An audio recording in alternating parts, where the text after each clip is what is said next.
Good evening. Welcome to WSBI, your resource for success podcast program, where you get to meet inspiring women-owned businesses from across the country. And now, for your host, Kimberly McElmore.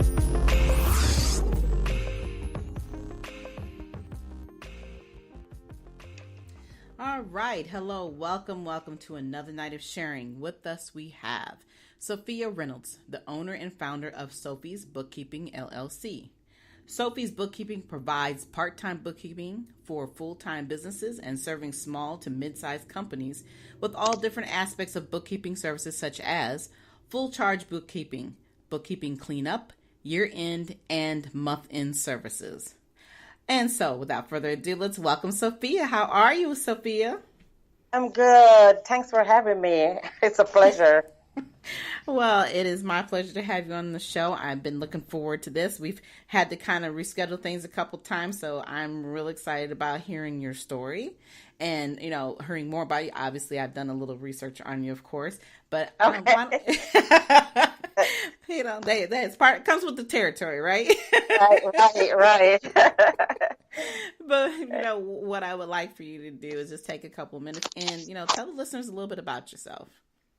I live in Connecticut. I'm originally from Jamaica, and I left corporate last year, September. Next month is going to be 1 year, and I, decided to get in my own business. So I have many years of background in manufacturing. So I was on the plane from Costa Rica, and that's when I got the moment to say, just go into my own business. So I own Sophie's Bookkeeping, located in Connecticut, and it's a rough ride, but I'm enjoying it. Okay. All right. So we're going to just backtrack just a little bit. So you are in Connecticut. You're originally from Jamaica. How did you get to Connecticut? Actually, when I migrated to the USA, I was living in Bronx, New York. Okay. And yes, and then I had my daughter, and then I decided the Bronx wasn't for me. Mm-hmm. So I just moved to Connecticut, not knowing anyone, have no friends. I just drive up here. As a single mom, I just put my baby in the car and I drove 1.5 hours, came look at an apartment and give the lady a check and move the following week. Wow. That's bold. That is bold and brave. I was wondering if you had been in New York for a while, because I could also hear that New York accent. Okay. So mixed with your Jamaican accent. So I was like, wait a minute now. How does she get to Connecticut here? Yes. I made a bold move. Like one night I just said, I'm going to do it. And I did it. Mm-hmm. I knew it's the best move ever. Well, obviously you've made many other bold moves since then. I mean, for you to take that chance to just get up and go to somewhere where you don't know. And sometimes, I think a change is always good. You never sometimes know what to expect. Even if you do have it planned out, once you get there, there's always something, that could happen, good or bad or indifferent or whatever. But I think it's phenomenal that you decided to do something that's more beneficial for you and your daughter. So, you definitely have to pat yourself on the back for that. Yes. So tell me a little more about the background that you have. Now, it's obvious that you're into the bookkeeping, so you have your own business. But how did you get from deciding that, hey, I'm leaving my job? What decided, besides you sitting on that plane or when you were coming from Costa Rica, what else was really going on that made you say, you know what, I'm jumping ship, I'm doing this, I've got the background, I've got the experience. Tell us a little bit of story about that. Right. Actually, while we in corporate for like the past 10 years, I started freelancing, and, I was helping like few friends with your books, but then I decided to freelance because I was thinking about my daughter and going to college. So I was thinking about supplementing my income. So, I went full-time in freelance plus work in corporate. So, I kind of had my side business, like my side hustle while working corporate.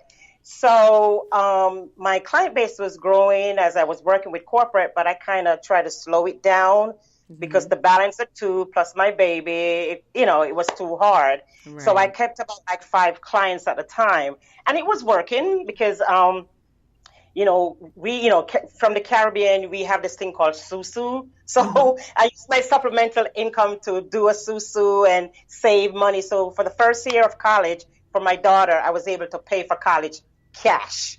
Cash. Wow. Yes. Freelance. Now that's saying something. Wow. Yes. Okay. Right. So I had an office set up at home, and I was a general accounting manager working with corporate and traveling and, balancing the two. And then corporate decided to move the job to Costa Rica. So okay. Now that makes sense. Right. The morning when they told me, they called me in a meeting and they say, no, we're going to move the accounting department, and we want you to fly out to train the people in Costa Rica. And I didn't realize I was smiling. And my boss said, you took that so good. You were smiling big.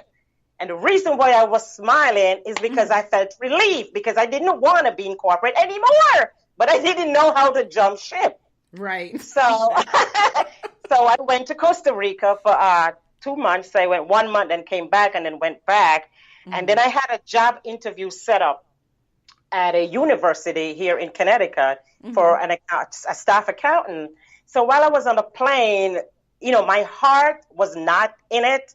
I know that's not what I wanted to do. I know I didn't want to go back into corporate.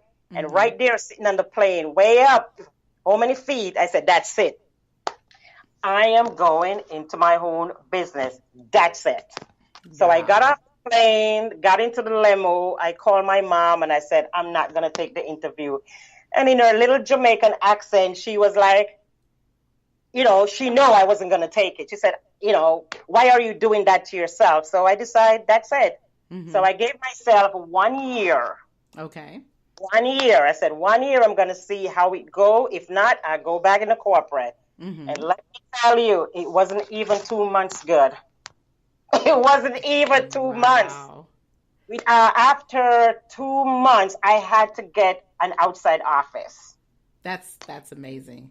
That Yes. is amazing. Well, the part that I love is the inspiration of being probably 25,000 feet up in the air, and you're like, or more, and you're like, you know what? I'm not doing this anymore. So yes, I had to choose to myself. It was like the minute I decided, I was sitting on that plane, and I remember reading a book, and I closed the book, and I said, I can't do it. And immediately when I decided, I felt like this big elephant just jumped off my back.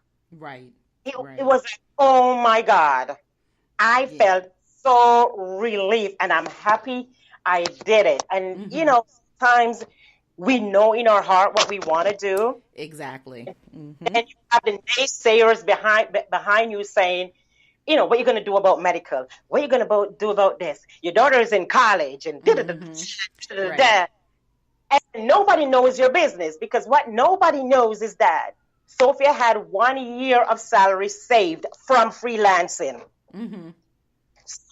I could go on my own for a year because I was okay. Right. But, and that's the thing that's good, because, what you've done is that even though you made that sudden move and moment, you actually prepared yourself because you were already involved in the business. It was just, like you said, trying to figure out, how am I going to jump ship, make this all work, still make sure that my daughter is being taken care of for college, and, we're all going to be okay.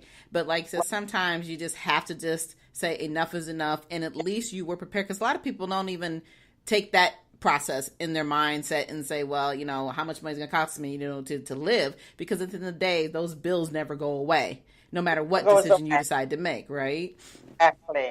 Exactly. So I decided, I went home, I unpacked my suitcase, and, because when you're planning to go into your own business, the first thing you have to do is get a mentor. Have a mentor who's in the business for years before you. And actually my mentor met me in a group online, and she offered to be my mentor. So she's been mentoring me since I was a freelancer working with corporate. Wow. Okay. Right. So I would call her, and then I call her from the limo, and I said, I decided I'm not going back into corporate. And she was like, "Yay! I told you, So I had I had that behind me. So I went home, I unpacked my suitcase, and I sit, and I'm like, what am I gonna do now? I call her tonight, again when I got home, and she said, you need to get with your local chamber of commerce. Said you need to get into a networking group immediately. We need to change your image. And this lady is she just have a bookkeeping practice like I do. And she's telling me, you need to change your image, you need to do this, you need to do that. And I'm like, okay. So the next day I went to the office, I'm back in the office and getting things going and stuff. And I knew it that they wanted to ask me to stay. So now I'm like a yo-yo. I'm like, what am I going to do? What am I going to do? And I'm looking at, okay, I have medical here. I have a good pay here. The office is just 10 minutes from home. Maybe I could just reach out some more, but I really don't like it here. So I called my mentor and she said, run. Run. And I'm like, okay. So I called another mentor and she said, run. I'm like, okay. So they called me in the meeting. So I was already prepared and they asked me and I said, no. They were shocked when I said bet no. they were. I bet they were, because a lot of times people always feel that it's just about money. And that's what these corporations don't understand, that it's not always about that. It's that, like I said, that feeling of not success, but that feeling of the inside. How are you really feeling? You obviously were doing a phenomenal job to be able to, to go across the country and do what you were doing. But at the same token, when you have that inner part of you that's missing and you already know what the answer is and you're fighting yourself every day to make that change, Exactly. And I think and it finally hit for you, and I think that's the part that is amazing. So what was their reaction when you sat there and told them? They just sat in quiet, like really silent. And I was like, okay, what's on the agenda for this morning? What is going on with Costa Rica? And then they said to me, we have to get the month-end closing done, and Costa Rica don't know how to do it. Can we ask you to go back? And I'm like, okay. My daughter lives on campus, so she's not at home. Okay. So I'm like, okay, it's not like I have a baby at home, and it's 5-star hotel, it's free plane first class. Why not?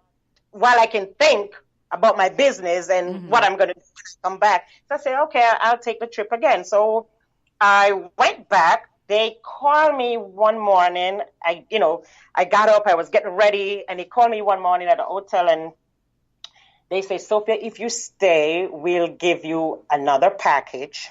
No, they're sweetening the deal. They're trying to sweeten the deal. Right, of course. And I said, I already give you my answer, and it's final.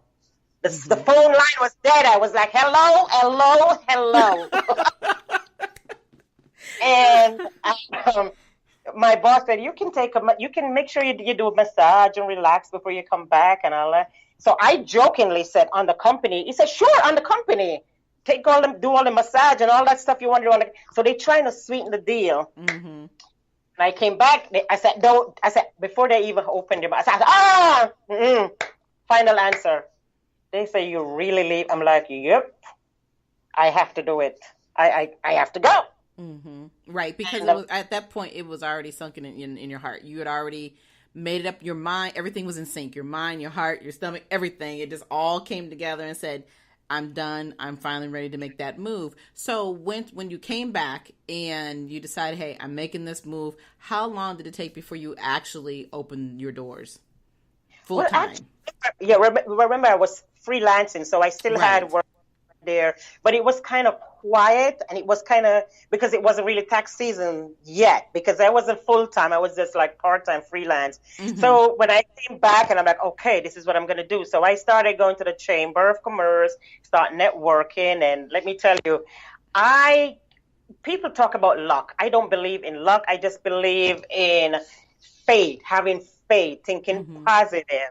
And the first week I went to the chamber, for some reason, the president called me, and I'm like, who is this calling me?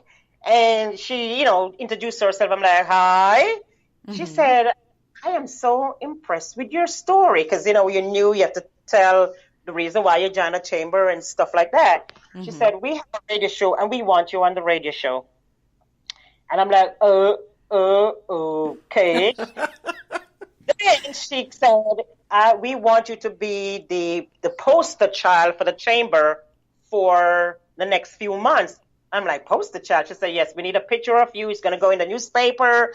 You're going to be on the radio. I'm like, oh, my God. I said, Wow. God. And I'm like, okay, I'll do it. So a supplier from my old job actually emailed me. I don't know how he found me. And he said, you're a superstar. And I'm like, what is he talking about? Right. And I said, you're in the paper. And I'm like, really? So when I got the paper and opened it, my big face was like right there. Sophie's bookkeeping, Like, oh my God, this is just the first month. I'm like, oh my God, this is the first month. And then after that, I just keep networking because what people don't understand about networking, out of sight, out of mind. You got to let them see your face. You got to let them know you. That's right. Exactly.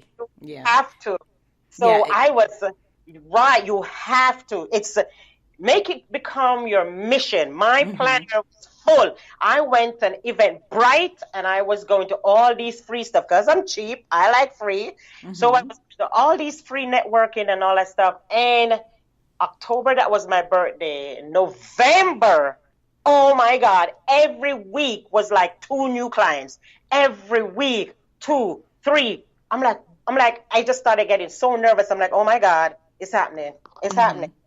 Then I'm like, you know what? I have to get an office because I don't like meeting people at the coffee shop. Right. And I don't want nobody at my house. That's my sanctuary. So, so I got an office and it just, I'm buried in work. After that, it's just like a win. And next month, the 30th, is 1 year since I left. 1 year next month. Yep. 1 year. That's awesome, and congratulations for that. Because I'm sitting here listening to you tell the story, but the thing that amazed me is that every time a door opened, you were able to walk through it with so much power and pride. I mean, everything was falling in line. Once you decided that you were ready to make that move, it was meant to be. It was absolutely, timing is. We always say timing is everything, but at the end of the day. For me, I could see that. Because I remember I was someone from the chamber, because the office that I rent is from a chamber member. I was doing a project for him because his bookkeeper left and he called me on the emergency. And I was working on the project for him. And while I was there working, it just in my head, like, I need to get an office, to myself. And he just walked into the office that I was working and he said, Sophie, I have a really small office, not small, but, you will like it. Are you thinking about an office? I'm like, oh my God. He said, it's already furnished. All you have to do is come in and do all your decorations, bring your computers. And I'm like, really? Wow. And let me, the price that man gave me, I almost fell on the floor. I was like, God, I believe so much, thinking positive, throwing it out in the universe, and I believe so much in faith.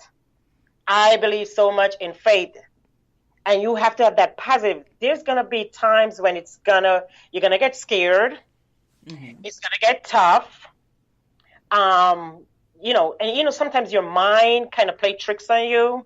Of course. Yeah. and everybody has challenges, you wouldn't be, there's no business that's not going to go through challenges. And like you said, have that little bit of fear and wondering, hey, what am I doing? Why am I doing this? How did I get myself into this? But like you said, that faith that you have and believing and knowing, you already took those steps. And it's just that constant reminder that you've done this. Now you just need to keep moving forward. And you just got to keep moving. You just have to, because a lot of people think, because I noticed with this business owner, entrepreneurship, people is thinking like, oh, it's like a fashion thing now. Everybody want to own their own business, which is good, But you got to remember, you have to put in the work. You have to put in the work. Let me tell you, I said to my mom, I said, I've never worked this hard. I'm working like a dog. Right. Well, and a big part of that is what people don't understand when you come into business. You are everything for a while. You're the receptionist. You're the babe, your bill payer. You do everything from the top to the middle to the bottom until you can figure out exactly those things that you don't have time to do and that you can outsource or help yourself, or either bring other people on with your business. So, when you wish for having a business, most people don't really always understand the extra pieces that come with it, but you figured it out all at once, and here you are still successful. But and I'm sure you've been stressed out so many times where you're trying to figure out, okay, hey, I need to do this, how am I going to get this done? But you've been doing it almost for a whole year. You've been doing this. So what I'm sorry, go ahead. I said you have to. You have no choice. All right. It's either get up, go back to corporate, and go back to office politics, or you own your own business and run your own ship. So it's either. Exactly. But what other advice though would you give? Because like you said, you're still pretty fresh and new into this, even though you have all the background of how you got into this, and definitely have the knowledge of what you're doing. But Sophie, talk a little bit about what other advice or recommendations would you make to anybody who's deciding to come into business? First of all, the most important thing, and it helped me a lot, and at the time I didn't know, is to get yourself a mentor. Get someone in that same business who have years of experience that can really lead you and guide you, because you're going to definitely need that. And sometimes it's hard to find a mentor, but you will know the right person when you meet that person. I've never met my mentor face to face. Never. Really? No, she live in New Mexico and I live in Connecticut. So we talk on the phone. Wow. Or yes, we talk by email, or say, for example, I'm having a problem, like when I was like a rookie, and I have my first client. She was on the phone with me when I went to see my first client.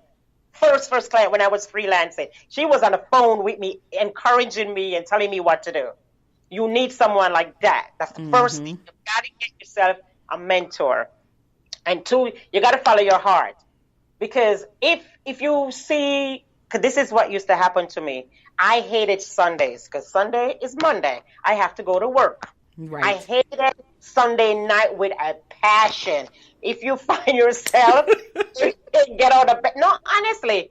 I hear you. I get it. I definitely understand what you're saying. Yeah, because it's like you're constantly, when Sunday comes, you're constantly preparing, especially once it hits past afternoon and it goes in the evening. All you can think about is, got to get up, go to work in the morning. So I got to do this, and this, right? I remember those days. And also, if your job, because say you're in the process right now, say to go into your own business and stuff but you're scared, but you have all the bases and everything all set to go, but you're scared and you're hanging on to both, and you're miserable at the job, do not do it to yourself. Because for me, I did that once and I end up in the ICU with high blood pressure. Do not do that to yourself.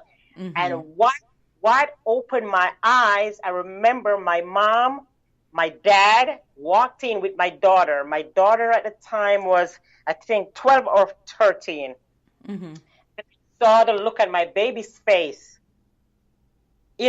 when she saw me lying there. And I'm like, oh, no, this is it. Never again. Mm-hmm. Never again. Because one, you can always get a job. Two, you leave that job, you go into your own business and it doesn't work, you can always go find another job. Yeah, never, ever. If you feel that way, it's hard because the medical is so expensive and you get medical at your job, because I left a good medical and I didn't have any medical. And I'm like, oh, Lord, what am I going to do? Right. What about medical? And you know what I did? I pick up the phone, I call Access Healthcare. And they gave me something, and it's enough for what I wanted for. Mm-hmm.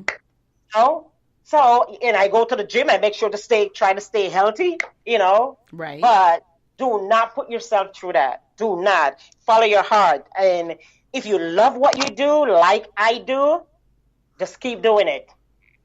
Just keep doing it. And the naysayers, when the job was going away and I was telling friends, oh, my job is going away. And, you know, the first thing they said, what are you going to do? What are you going to do? Exactly.